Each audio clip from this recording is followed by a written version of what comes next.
Hello friends, नमस्कार। कैसे हैं आप लोग? उम्मीद करते हैं अच्छे होंगे, स्वस्थ होंगे। तो एक बार पुनः स्वागत है आपका करियर मास्टर 43 के ऑनलाइन प्लेटफॉर्म पर। आज हम हिंदी में संधि का नेक्स्ट लेक्चर पर बात करेंगे। पिछले वीडियो में हमने संधि क्या होती है इस पर पढ़ा और संधियों के भेद के बारे में बात किया और उस भेद में पहली जो संधि थी स्वर संधि, उस पर बात किया। स्वर संधि के कितने भेद होते हैं इस पर हमने चर्चा किया।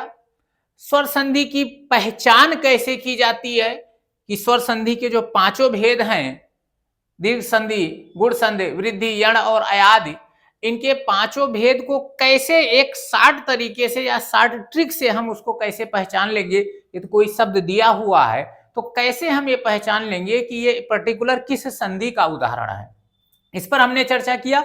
तो आज उसी के आगे कंटिन्यू करते हुए जो संधि का दूसरा भेद है जिसको हम व्यंजन संधि के नाम से जानते हैं, आज उस पर चर्चा करेंगे और इसके अंतर्गत व्यंजन संधि होती क्या है इस पर बात करेंगे। व्यंजन संधि को कैसे पहचानेंगे इस पर बात करेंगे कि कोई शब्द यदि दिया हुआ है तो कैसे हम जानेंगे कि इसमें व्यंजन संधि है। और व्यंजन संधि के अंतर्गत जो बहुत सारे नियम हैं जिसके नियम के तहत संधियां बनती हैं, उस पर एक एक करके विस्तार से उदाहरण के साथ हम चर्चा करते हैं। तो चलिए चर्चा की शुरुआत की जाए और देखा जाए कि आखिर व्यंजन संधि होती क्या है। तो व्यंजन संधि के बारे में बात किया जाए तो जब क्या है इस पर यह थोड़ा सा चर्चा किया जाए तो देखिए लिखा हुआ है कि यदि परिभाषा पर बात की जाए तो लिखा है व्यंजन का व्यंजन अथवा स्वर से, व्यंजन का व्यंजन अथवा स्वर से मेल होने पर जो विकार उत्पन्न होता है, जो परिवर्तन होता है, उसको हम व्यंजन संधि कहते हैं। मतलब क्या है कि पहला शब्द हो, जो पहले शब्द का, कहने का मतलब है पहले शब्द का जो अंतिम, पहले शब्द का जो अंतिम वर्ण हो, अंतिम वर्ण हो, वो होना क्या चाहिए, वो व्यंजन हो। क्या हो? व्यंजन हो। और दूसरे शब्द का, ध्यान दीजिएगा, दूसरे शब्द का जो प्रथम वर्ण है, प्रथम वर्ण हो, वो क्या होना चाहिए, वो चाहे व्यंजन हो या स्वर हो, वो व्यंजन या स्वर में से कोई एक होना चाहिए, चाहे व्यंजन हो या स्वर हो। दूसरे शब्द का जो प्रथम वर्ण हो वो व्यंजन हो या स्वर हो, दोनों में कोई हो सकता है, लेकिन पहले शब्द का अंतिम वर्ण व्यंजन ही होगा। तो जब इस प्रकार से मेल होता है तो जो संधि बनती है उसको हम क्या नाम देते हैं? व्यंजन संधि नाम देते हैं। ठीक है ना। अब थोड़ा सा और समझा जाए। पहले शब्द का अंतिम वर्ण व्यंजन हो, जैसे किसी भी शब्द का, जैसे कोई हम शब्द लिखते हैं, जैसे मान लिया जाए हमने यहां लिखा राम। अब राम शब्द हमने लिखा, अब इस शब्द का अंतिम वर्ण यदि आप बात करें तो अंतिम वर्ण इसमें क्या है, व्यंजन है या स्वर है? तो यदि इस पर बात किया जाए तो अंतिम वर्ण जो मां है, इस शब्द का जो अंतिम वर्ण है वो स्वर है ना कि व्यंजन है, वो स्वर है ना कि व्यंजन है। अब ये कैसे पता चला कि ये स्वर है?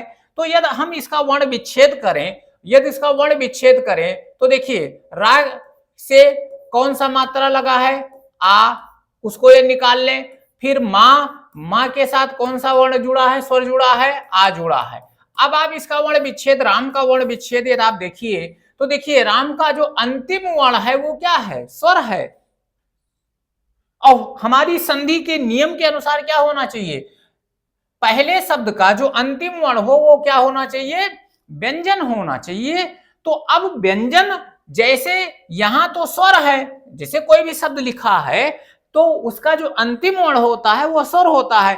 संधि का नियम कह रहा है कि व्यंजन होना चाहिए, तो व्यंजन यदि होना चाहिए तो इसका मतलब जो अंतिम वर्ण है उसमें स्वर आपको हटाना होगा, उसमें स्वर आपको हटाना होगा।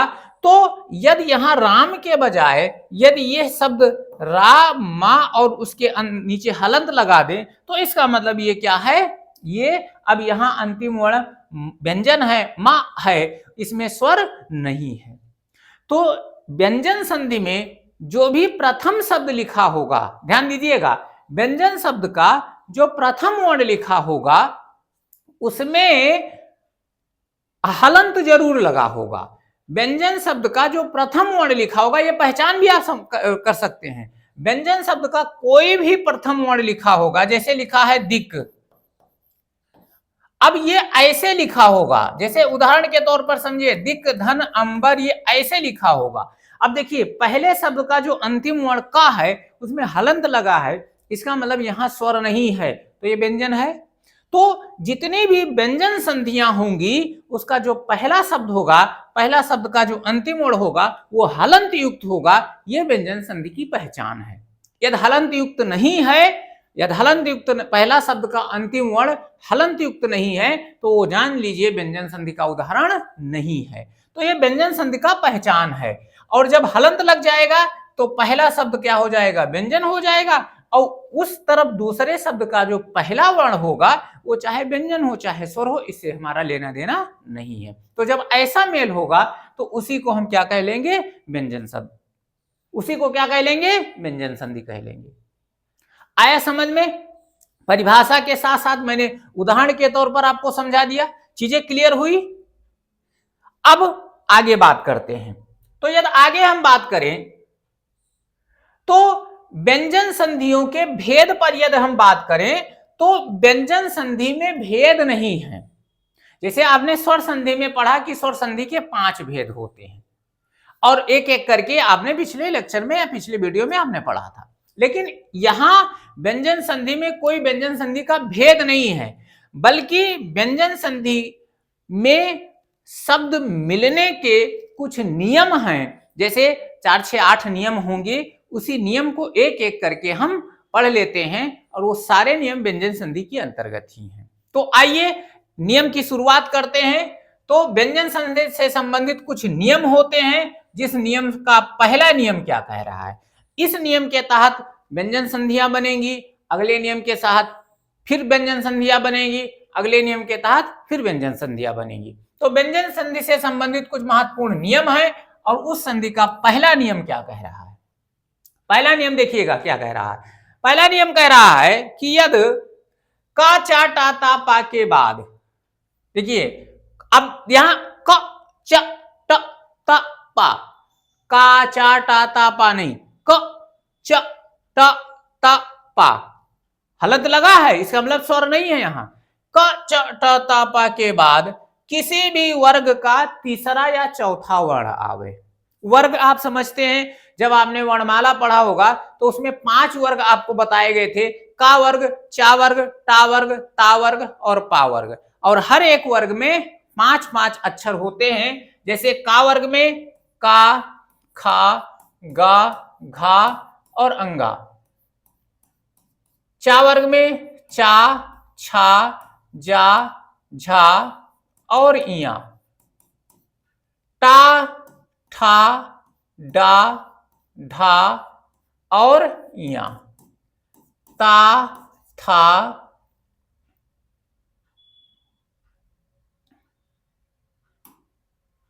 ता, था, इसको था आप कर लीजिए,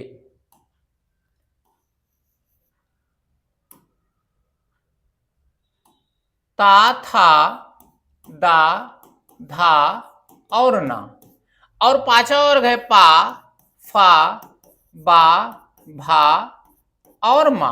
तो ये वर्णमाला में 5 वर्ग आपको बताए गए थे। तो नियम क्या कह रहा है कि एक पहले शब्द के अंत में क हो, चा हो, टा हो, ता हो, पा हो, ये पहले शब्द के अंत में हो, के बाद दूसरे शब्द के पहले किसी भी वर्ग का तीसरा या चौथा वर्ण आवे। देखो किसी भी वर्ग का तीसरा या चौथा, गा, घा, जा, झा, डा, ढा, दा, धा या बा भा, किसी भी वर्ग का तीसरा या चौथा वर्ण आवे, या रा ला वा आवे, अंतस्थ व्यंजन या रा ला वा आवे, या तो फिर कोई स्वर आवे, 11 स्वर में कोई आ सकता है।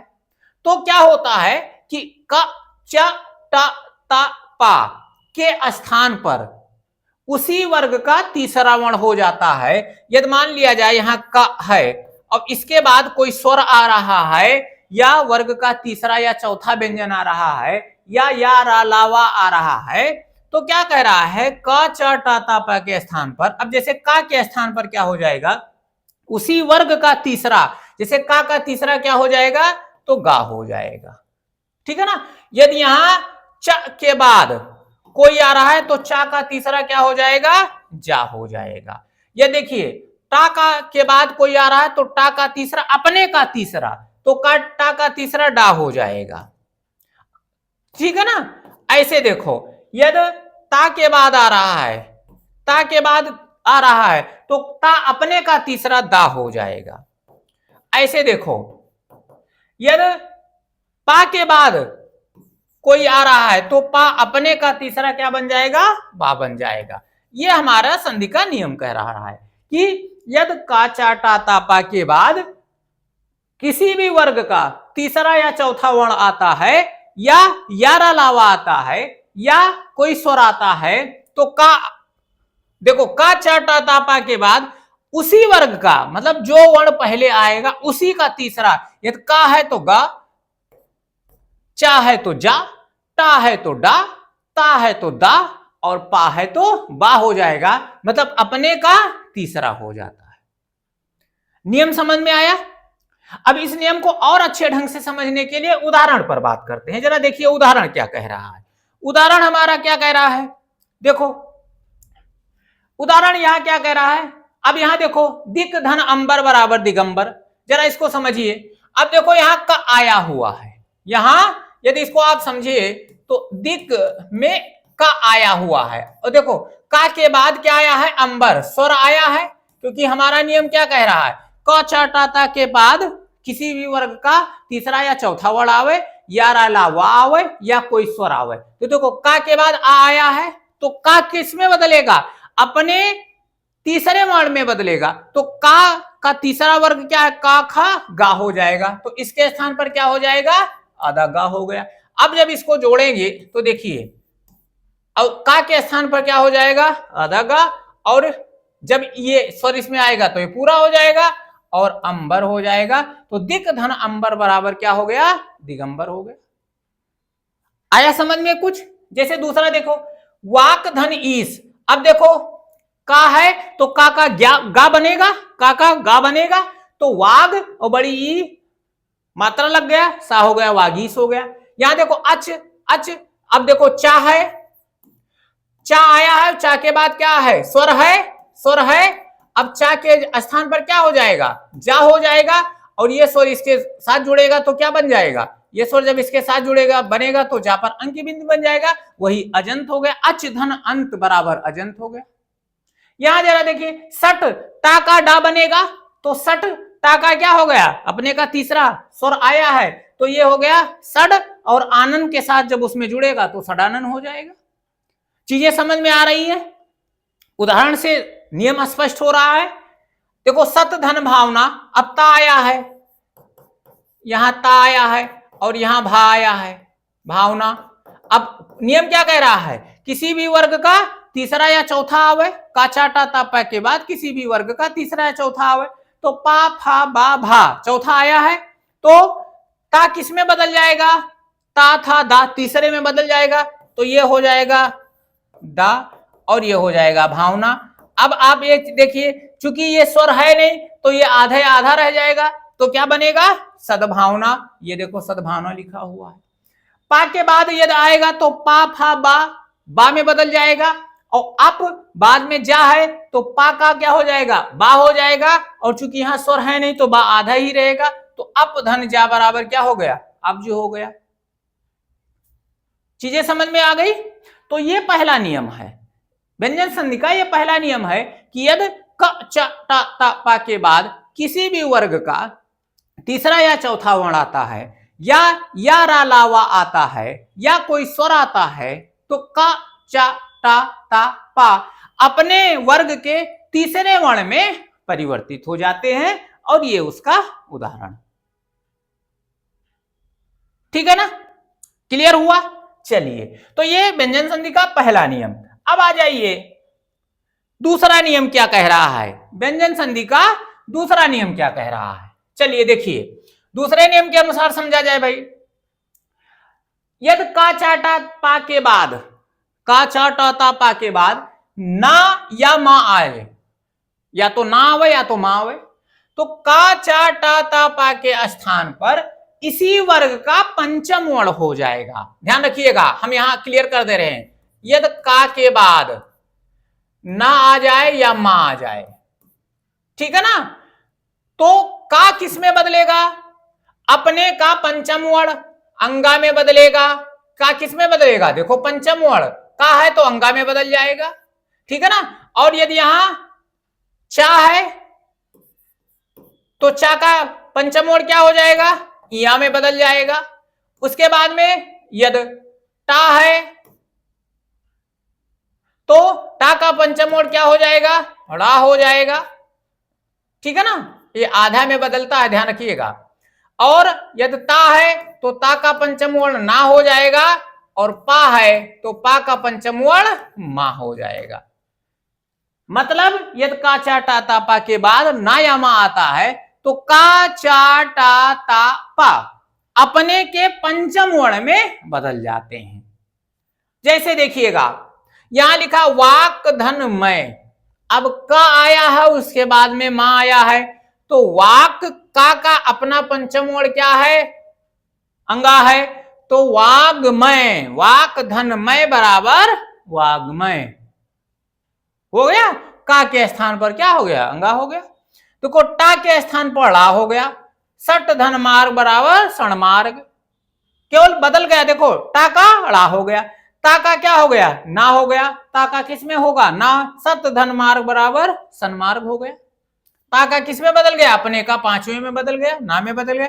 ता का अपने पांचवें में बदल गया, ना में, तो जगत धन नाथ बराबर ता का क्या हो गया, ना हो गया, जगन्नाथ हो गया। जगत धन नाथ बराबर जगन्नाथ हो गया। समझ में आया। तो ये दूसरा नियम कह रहा है कि यदि का चा टा ता पा के बाद ना आवे या मां आवे तो का चा टा ता पा अपने के पंचम वर्ण में बदल जाते हैं। ये आपका दूसरा नियम है। चीजें समझ में आ रही हैं। चलिए, समझ में आ रहा हो तो लाइक कर दीजिए, कमेंट कर दीजिए, और चैनल पर नए हैं तो चैनल को सब्सक्राइब भी कर लीजिए। चलिए अगले नियम पर बात करते हैं। अगला नियम क्या कह रहा है, अगले नियम पर बात किया जाए। देखो भाई क्या कह रहा है, तो कह रहा है यदि मां के बाद, इंपॉर्टेंट नियम, मां के बाद या रा लावा सा और हा में कोई वर्ण हो, पहले मां आवे उसके बाद में या रा लावा सा अंतस्थ और उसमें कोई वर्ण हो, साथ में कोई स्वर हो, साथ में कोई स्वर भी आ जाए तो मां के स्थान पर अनुस्वार हो जाता है। मां जहां है वहां अनुस्वार की बिंदी लग जाती है, ठीक है ना। अब देखो जैसे यहां सम विधान है तो मां आया है, मां के बाद देखो वह आया है, वह आया है, तो जहां मां है, जहां मां लिखा है उसका अनुस्वार हो जाएगा। तो अनुस्वार देखो सा के ऊपर अनुस्वार की बिंदी लग गया और ये विधान विधान वैसे रह गया। समधन विधान बराबर क्या हो गया, संविधान हो गया। समधन यम, मां का अनुस्वार संयम हो गया। समधन सार, संसार हो गया। समधन सय, देखो बहुत सारे उदाहरण है। समधन सय क्या बन जाएगा, संशय बन जाएगा। समधन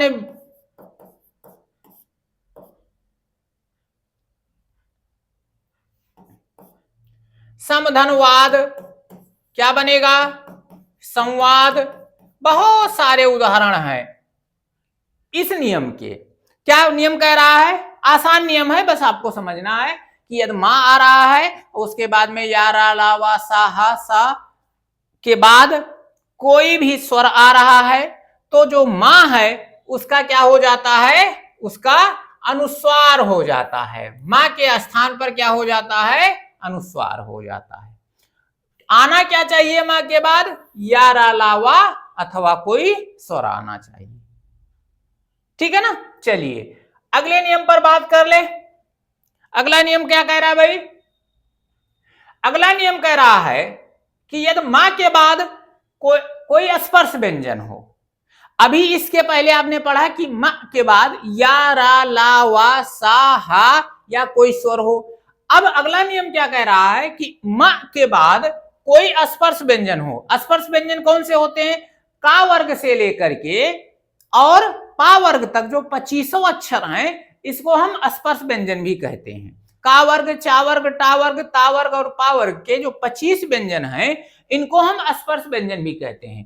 तो नियम क्या कह रहा है कि का के बाद कोई स्पर्श व्यंजन हो, मतलब उन 25 व्यंजन में से कोई व्यंजन हो तो मां का क्या हो जाता है? यहां मां का अनुस्वार हो जाता है। जैसे उसमें इस का वर्ग पा वर्ग की बात नहीं की गई थी, यहां इसकी बात की गई है। यहां कह रहा है कि मां के बाद किसी भी वर्ग का कोई भी वर्ण आवे तो मां का क्या हो जाएगा? अनुस्वार हो जाएगा। ठीक है ना। चलिए देखिए, जैसे देखो मां के बाद का वर्ग का पहला अक्षर आया है तो जो मां है इसके स्थान पर क्या बन गया? अनुस्वार बन गया। अहम धनकार, अलम धनकार बराबर अलंकार हो गया। अगला देखिए, मां के बाद का आया है तो मां का अनुस्वार तो अहम धनकार बराबर अहंकार हो गया। सम धन गम बराबर, मां के बाद देखो स्पर्श व्यंजन है तो मां का अनुस्वार तो सम धन गम बराबर क्या हो गया? संगम हो गया। सम धन गम बराबर संगम हो गया। तो ये नियम क्या कह रहा है कि मां के बाद कोई भी स्पर्श व्यंजन आवे, स्पर्श व्यंजन वो 25 हैं, उनमें कोई भी आवे तो क्या हो जाएगा? मां के स्थान पर क्या हो जाएगा? अनुस्वार हो जाएगा। जैसे देखो और उदाहरण ले लीजिए, जैसे पम धन चम, पम धन चम, तो इसका क्या हो जाएगा? अब देखो पा के बाद क्या आया है तो ये हो जाएगा पंचम। पम धन चम बराबर क्या हो जाएगा? पंचम हो जाएगा। ठीक है ना। तो ऐसे ही ये नियम कह रहा है कि कोई भी वर्ण आ जाएगा तो अपने अनुसार, अच्छा देखो कहीं कहीं लिखा है कि अनुस्वार हो जाता है या आवश्यकता अनुसार पंचमा अक्षर हो जाता है, पंचमा अक्षर हो जाता है, कहीं कहीं अनुस्वार या पंचमा अक्षर हो जाता है। ठीक है ना। तो वो शब्द के वर्तनी पर डिपेंड करता है। तो कोई भी स्पर्श व्यंजन आएगा तो मां का क्या हो जाएगा? अनुस्वार हो जाएगा। ठीक है ना। चलिए अगला नियम क्या कह रहा है भाई? अगले नियम पर बात किया जाए तो अगला नियम हमारा क्या कह रहा है? यदि मां के बाद मां आवे, मां के बाद मतलब पहले शब्द के अंत में मां हो और दूसरे शब्द के पहले मां हो, तो मां के बाद मां आवे तो मां का द्वित्व वर्ण हो जाता है। द्वित्व का मतलब जो मां है वो आधा मां और मां में बदल जाता है, द्वित्व वर्ण हो जाता है। आधा मां, ये जो मां है ये बराबर क्या हो जाएगा? द्वित्व वर्ण में हो जाएगा। द्वित्व वर्ण उसको कहते हैं जब एक समान वर्ण आता है और एक व्यंजन और स्वर सहित होता है और पहला वाला स्वर रहित होता है। जैसे देखो मां का द्वित्व क्या हो जाएगा? आधा मां और पूरा मां, पहला वाला स्वर रहित और दूसरा वाला स्वर सहित, इसको हम द्वित्व वर्ण कहते हैं। नियम क्या कह रहा है? यदि मां के बाद मां आए तो मां का द्वित्व हो जाता है, मतलब जो मां है उसके साथ एक मां और एक्स्ट्रा आ जाता है। जैसे उदाहरण के द्वारा समझा जाए, देखो यहां मां है और बाद में मां आया है, सम धन मान, तो अब इस मां का द्वित्व हो जाएगा। देखो ये मान तो वैसे लिखा है, ये मान तो वैसे लिखा है, ठीक है ना, और मां का द्वित्व हो गया। देखो ये जो मां है, अब इसको इस तरीके से भी समझ लो कि मां का द्वित्व वर्ण हो जाता है, या आप ये कह ले कि केवल जुड़ जाते हैं, बाकी कोई भी परिवर्तन नहीं होता। इसको इस तरीके से भी कह ले कि देखो जैसे मां यहां है तो सा आधा मां यहां है ही है और सा आधा मां यहां है ही है, और वहां पर बढ़ाक मात्रा आ गया तो कोई परिवर्तन नहीं हुआ, बस केवल आपस में जुड़ गए। तो नियम के अनुसार चाहे द्वित कह लीजिए और चाहे कह लीजिए कि कोई परिवर्तन नहीं होता, बस आपस में जुड़ जाते हैं। देखो सम और मान बराबर सम्मान हो गए, सम आधा। अब इसको ऐसे भी तो लिखा जाता है, सम और ये माँ को हम ऐसे लिख दें और मति यहाँ है, तो उसमें बदलाव क्या हुआ भाई? बदलाव तो कुछ हुआ ही नहीं, केवल आपस में जुड़ गए। तो कह लीजिए या द्वित वर्ण कह लीजिए या कह लीजिए कि आपस में केवल जुड़ जाते हैं, कोई चेंजेज नहीं होता है। ठीक है ना। एक अब देखो बहुत छोटे छोटे नियम है, एक एक उदाहरण पर एक एक नियम लागू होता है, लेकिन जानना है, इंपॉर्टेंट है, एग्जाम में सब पूछे जाते हैं। ठीक है ना। चलिए अगला नियम कह रहा है, देखो भाई अगले नियम पर बात कर रहे हैं। यदि अब ये तादा आया, अब तादा आ गया, तो तादा कई नियम है, समझिएगा। कह रहा तादा के बाद चाया छा हो, तादा के बाद चाया छा हो तो तादा के स्थान पर क्या हो जाता है? चा हो जाता है। तादा के बाद चाया छा हो तो तादा का क्या हो जाता है? चा हो जाता है। देखो उत के बाद चा है तो उत का भी जो ता है ये चा हो जाएगा, तो उत धन चारण बराबर क्या हो गया? उच्चारण हो गया। ता के बाद देखो चा छा आएगा तो ता या दा का क्या हो जाएगा? चा हो जाएगा। तो देखो ता है यहाँ और ता के बाद चा है, तो ये ता किस में बदल जाएगा? चा में बदल जाएगा, और ये चारण लिखा ही है। जैसे देखो सत ता है, ता के बाद चा आया है, तो ता किस में बदल जाएगा? चा में बदल जाएगा। तो सत धन चरित्र बराबर सच्चरित्र हो गया। यहां देखो ता है, ता के बाद छा है, तो ता के बाद चा या छा है तो ता किस में बदल जाएगा? चा में बदल जाएगा। तो उच्च धन छिन्न बराबर उच्छिन्न हो गया, उच्च धन छिन्न बराबर उच्छिन्न हो गया।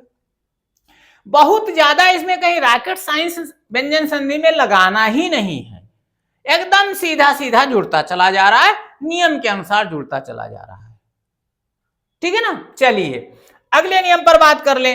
अगला नियम क्या कह रहा है भाई? नियम अगला कह रहा है तादा के बाद जा या झा हो। पहले ता और दा के बाद चा छा था, तो ता का और दा का चा हो गया। यहां कह रहा है तादा के बाद जा या झा हो तो तादा का क्या हो जाएगा? जा हो जाएगा। वहां चा होता था, यहां जा हो जाएगा। तादा के बाद जा या झा हो तो तादा के स्थान पर क्या हो जाएगा? जा हो जाएगा। उदाहरण देख लीजिए, इंपॉर्टेंट उदाहरण है ये, पूछा जा रहा है, कई बार पूछा गया है। देखो ता है और बाद में जा है तो ता का जा हो गया, तो सत धन जन बराबर सज्जन। ता का जा हो गया, बाकी जन इधर लिखा है, ता के स्थान पर जा हो गया, सज्जन हो गया। उत धन ज्वल बराबर उज्ज्वल, ता का आधा जा हो गया और ज्वल इधर है ही है, उत धन ज्वल बराबर उज्ज्वल हो गया। इधर देखो जगत धन जननी, ता का जा हो गया तो जगत धन जननी बराबर जगत जननी हो गया। जहां ता था वहां क्या हो गया? जा हो गया। ठीक है ना। जैसे उदाहरण लिख दे, जैसे विपद धन जाल लिखा जाता है, विपद धन जाल, तो दा का क्या हो जाएगा? जा हो जाएगा। तो ये बनेगा क्या? विपद जाल बनेगा, विपद जाल बन गया। तो तादा के बाद जा है तो तादा का क्या हो जाएगा? जा हो जाएगा। ठीक है ना। चलिए अगला नियम कह रहा है तादा के बाद टा ठा हो तो तादा का क्या हो जाएगा? टा हो जाएगा। ता और दा के बाद टा या ठा हो तो ता और दा के स्थान पर क्या हो जाएगा? टा हो जाएगा।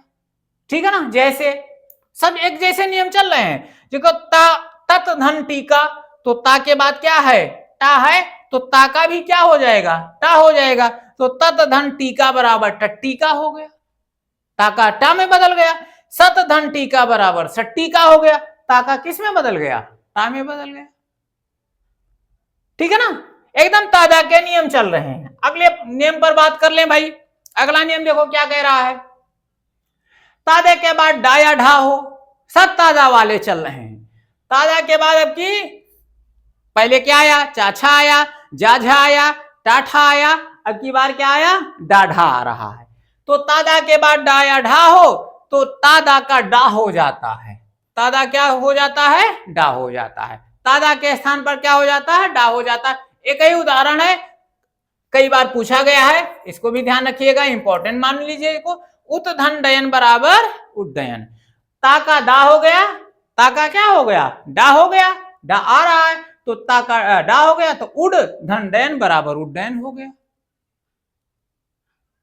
आगे बात कर लीजिए, तादा के बाद ला हो, ता या दा के बाद ला हो तो ता या दा के स्थान पर ला हो जाता है, जो है वही हो जाता है, ला हो जाता है। या तादा के बाद देखो ता दा के बाद ला हो तो दा का ता और दा का क्या बन जाएगा, ला बन जाएगा।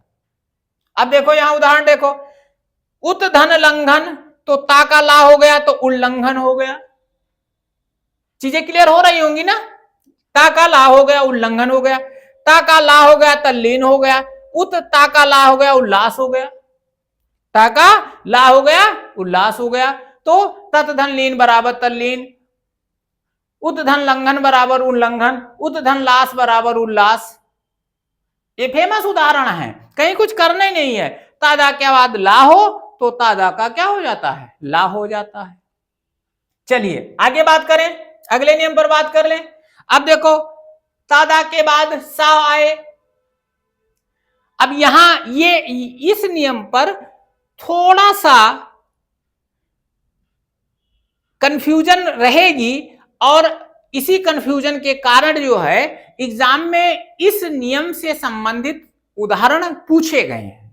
जैसे देखो अभी तादा के बाद जो वर्ण आता था तादा उसी में बदल जाता था। यहां क्या है, यहां देखो तादा के बाद यदि सावे तो तादा का क्या बनेगा, ता और दा के बाद यदि सा आ रहा है तो अब की बार दोनों बदलेगा, तादा के स्थान पर च हो जाएगा और सा का छा हो जाएगा, सा का छा हो जाएगा।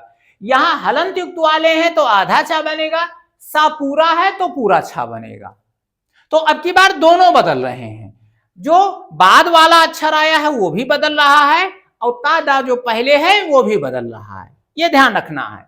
अब देखो सत धन शास्त्र, अब यहां देखो ता किस में बदलेगा, चा में बदलेगा और सा किस में बदलेगा, छा में बदलेगा और सा पर बड़ाक मात्रा लगा है तो छा पर बड़ाक मात्रा हो जाएगा और आधा सा अवतरा वैसे है। तो सत धन शास्त्र बराबर सच्छास्त्र, सत धन शास्त्र बराबर सच्छास्त्र, यहां दोनों बदले हैं, ध्यान से समझिएगा।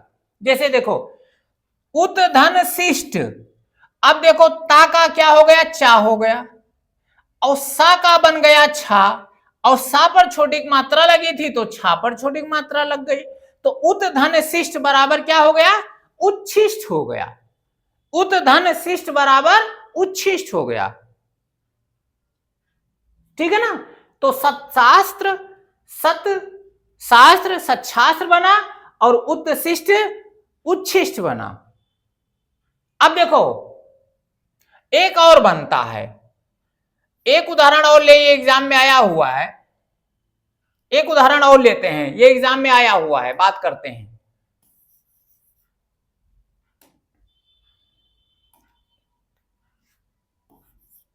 उत धन श्वास, ये पूछा गया है, ठीक है ना, उत धन श्वास। अब देखो इसका क्या बनेगा भाई, ये चा बन गया और ये देखो आधा सा है तो क्या बनेगा, आधा सा है तो आधा छा बनेगा और ये वा वही रहेगा, तो ये बनेगा क्या, उच्छ्वास, उच्छ्वास, ये पूछा गया है। उत धन श्वास बराबर क्या बन जाता है, उच्छ्वास बन जाता है। तो ऐसे ये नियम है कि तादा के बाद यदि सा आ रहा है तो तादा का चा हो जा रहा है और सा का छा हो रहा है। चलिए नेक्स्ट नियम की बात कर ले। तादा के बाद यदि हा आवे, अब यहां से दोनों चेंज हो रहे हैं। तादा के बाद यदि हा आ रहा है तो ता के स्थान पर दा हो जा रहा है और हा के स्थान पर धा हो जा रहा है, हा के स्थान पर धा हो जा रहा है। ये अब देखो ये पूरा है, हलंत युक्त नहीं है। धा का देखो ता का क्या हो जा रहा है, दा हो जा रहा है और हा का क्या हो जा रहा है, धा हो जा रहा है। अब देखो यहां उदाहरण को समझ लीजिए, जैसे उत धन हार लिखा है। अब देखो ता के बाद हा आया है तो ता का क्या बनेगा, दा बनेगा और हा का क्या बनेगा, धा बनेगा और बड़ाक मात्रा है तो बड़ाक मात्रा बन जाएगा। अब उत धन हार बराबर उद धन धार। अब इसको जोड़ोगे तो क्या बनेगा? उद्धार, उद्धार। अब ये देखो यहां आधा आधा लग रहा, ये वर्ण विच्छेद आपको पहले बताया जा चुका है कि जब किसी वर्ण के नीचे जो वर्ण आधा लगा होता है वो अपने आप में पूरा होता है। इसकी व्याख्या प्रीवियस वीडियो में बहुत अच्छे ढंग से की गई है, आप जा करके प्ले स्टोर पर उसको देख सकते हैं। तो क्या बना? उद्धार बना। जैसे पद धन हति बराबर क्या बनेगा? पद्धति बनेगा। पद, चूंकि दा ता और दा दोनों के स्थान पर दा होगा, तो दा है तो दा के स्थान पर भी दा हो जाएगा और हा का धा हो जाएगा, तो पद धन हति बराबर पद्धति हो जाएगा। ठीक है ना? देखो समझ में आ रहा है? पद धन हति बराबर पद्धति, उत धन हार बराबर उद्धार। दोनों यहां इस नियम में दोनों चेंज हो रहे हैं। इंपॉर्टेंट है, ये सब इंपॉर्टेंट है, ये सब इंपॉर्टेंट रूल्स हैं, इसको जरा ध्यान से समझिएगा। ठीक है ना?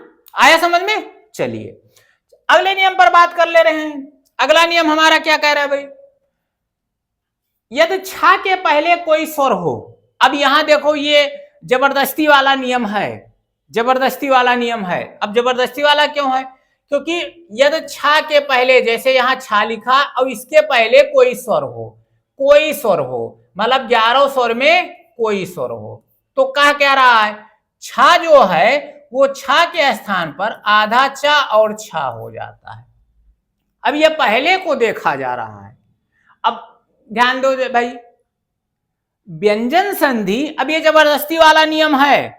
व्यंजन संधि का जो मूल नियम है या मूल परिभाषा है वो कह क्या रही है कि व्यंजन संधि तभी होगा जब पहले शब्द के अंत में व्यंजन हो, अर्थात व्यंजन का व्यंजन या स्वर से मेल होगा। इसका मतलब कि पहले शब्द के अंत में व्यंजन होना 100% श्योर है, तभी वो व्यंजन संधि माना जाएगा। यहां कह रहा है कि छा के पहले स्वर हो, अर्थात जहां व्यंजन होना चाहिए वहां स्वर हो। तो अब ये जबरदस्ती का ही तो नियम है ना। तो देखो, तो छा जो है वो आधा चा और छा में बदल जाएगा। जरा देखो भाई, वी धन छेद। अब चूंकि शब्दों को बनाना था तो कहीं ना कहीं जबरदस्ती वाला नियम तो लाना ही पड़ेगा। तो अब देखो वी धन छेद, अब बी में देखो स्वर कहां है? देखो ध्यान से समझिएगा, वी जो है ना और ये छेद है। अब बी में स्वर कहां है? जब इसको तोड़ेंगे तो पहले वा फिर ई, नहीं आप जब इसका वर्ण विच्छेद करेंगे तो वा फिर ई। अब देखो छा के पहले ई आ गया, नहीं आ गया? छा के पहले ई आ गया, तो अब क्या हो जाएगा?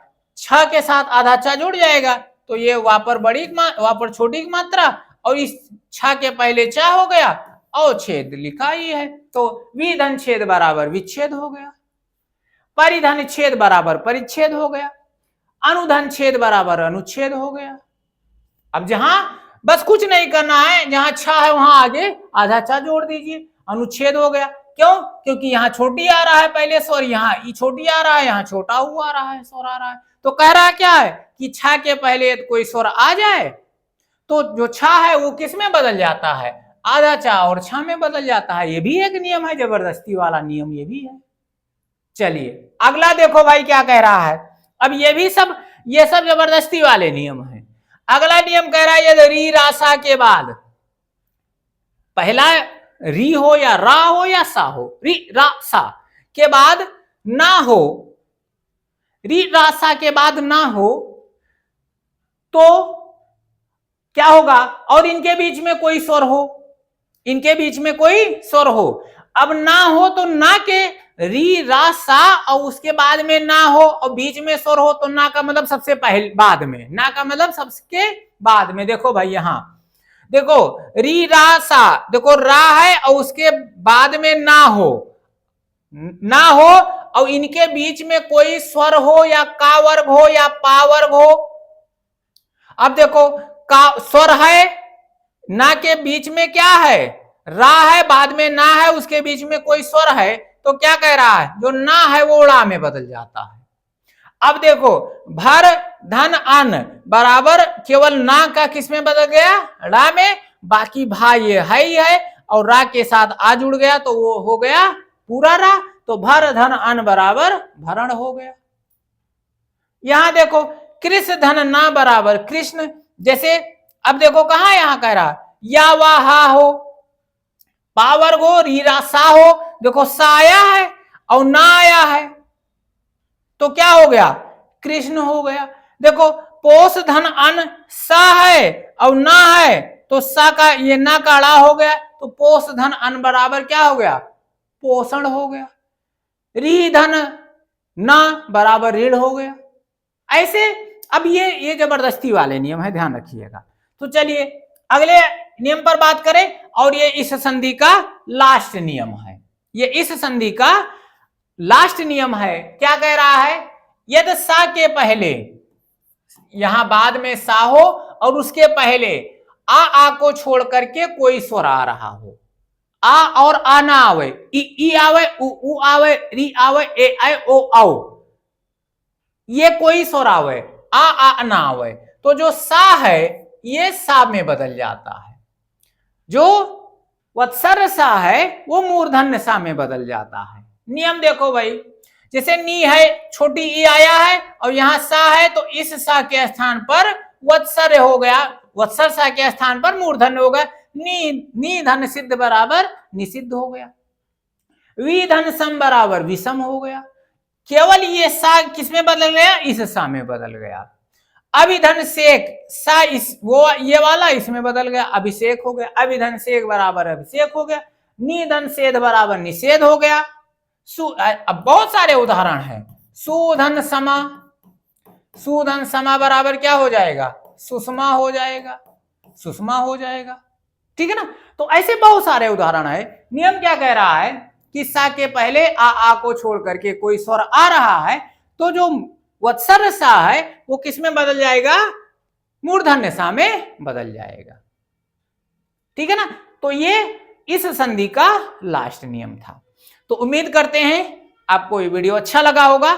ये व्यंजन संधि की परिभाषा आपने देखी, व्यंजन संधि के जो नियम है उस नियम के अंतर्गत कैसे कैसे शब्दों का मेल होता है और कैसे विकार होता है, एक बाय एक करके आपने देखा, उदाहरण के साथ आपको समझाया गया। और यदि अच्छा लगा हो, पढ़ने में आनंद आया हो तो वीडियो को लाइक कर दीजिए, शेयर कर दीजिए, और चैनल पर नए हैं तो चैनल को सब्सक्राइब कर दीजिए। अब 2 संधियां हो गई हैं, स्वर संधि हो गया और व्यंजन संधि हो गया। नेक्स्ट वीडियो में हम जो तीसरा संधि है विसर्ग संधि, उस पर बात करेंगे, उसके बहुत सारे उदाहरणों को लेकर के नियम बाय नियम उसको समझेंगे। तो आज के लिए इतना ही, धन्यवाद, जय हिंद।